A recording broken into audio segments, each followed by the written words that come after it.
আমডাঙ্গা ব্লকের বিভিন্ন পার্টে চূড়ান্ত ভোটার তালিকা প্রকাশের পর থেকেই চরম উদ্বেগে স্থানীয়রা। সেই তালিকাতে দেখা যাচ্ছে কোনো কোনো পার্ট থেকে প্রায় 500 জন, আবার কোথাও 600 জনেরও বেশি ভোটারের নাম বাদ পড়েছে। এই জেরে এলাকায় কিভাবে প্রবেশ করবেন, ভবিষ্যতে ভোটাধিকার ফিরে পাবেন কিনা, এই নিয়ে যথেষ্ট আতঙ্কিত অনেকেই। অভিযোগ, হঠাৎ এত বিপুল সংখ্যক নাম বাদ যাওয়ার কোনো স্পষ্ট ব্যাখ্যা মেলেনি। সূত্রে খবর, বিষয়টি বর্তমানে জুডিশিয়াল পর্যবেক্ষণের আওতায় রয়েছে। ফলে প্রশাসনিক স্তরে পরবর্তী পদক্ষেপ কি হবে, সংশোধনের সুযোগ মিলবে কিনা, মূলত তা নিয়েই চরম দুশ্চিন্তায় রয়েছেন ভোটাররা। এলাকার মানুষ দ্রুত স্বচ্ছ প্রক্রিয়ায় নাম অন্তর্ভুক্তির ব্যবস্থা ও প্রশাসনের স্পষ্ট নির্দেশনার দাবি জানিয়েছেন। এমন পরিস্থিতি ঘিরে আমডাঙ্গা ব্লক জুড়ে চাপা উত্তেজনা তৈরি হয়েছে।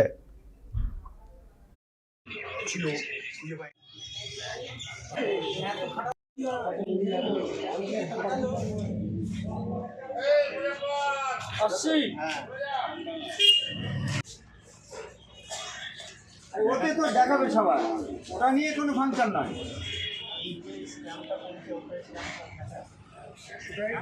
একটা দুটো বাঁচানো যেতে পারে, হয়তো কাগজ ছিল খুঁজে পাই। এবারে আমার ছবি দেওয়া হলো আর আমার মুখে অন্য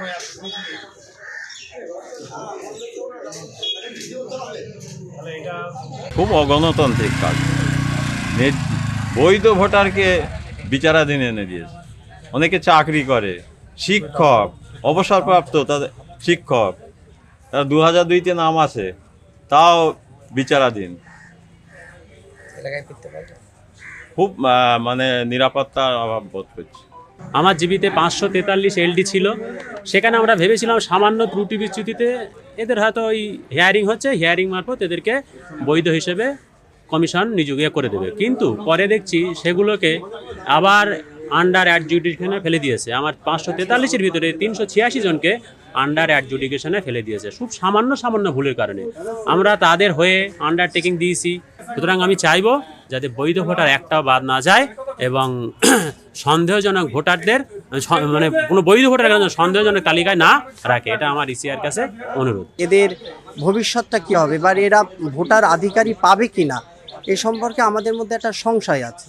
আমরা চাইছিলাম যে 28 তারিখে আমরা এমন একটা লিস্ট পাবো, সেই লিস্টগুলো আমরা সবাইকে একটু ভালো করে বলতে পারবো।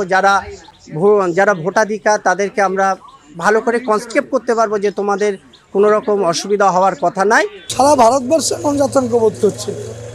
এই সরকার আতঙ্ক সৃষ্টি করার সরকার, এ সরকার নাম আতঙ্কবাদী সরকার। বাংলার মানুষ জবাব দিয়ে দেবে। এপ্রিল মাসের শেষে বুঝতে পারবে আমরা বাংলায় কি করতে গেছিলাম আর বাংলায় মানুষ কি জবাব দিল। তোমাদের বৈধ কাগজপত্র আছে এবং 6 নম্বর ফর্ম ফিল আপ করলে তাদের নামটা উঠে যাবে। আমার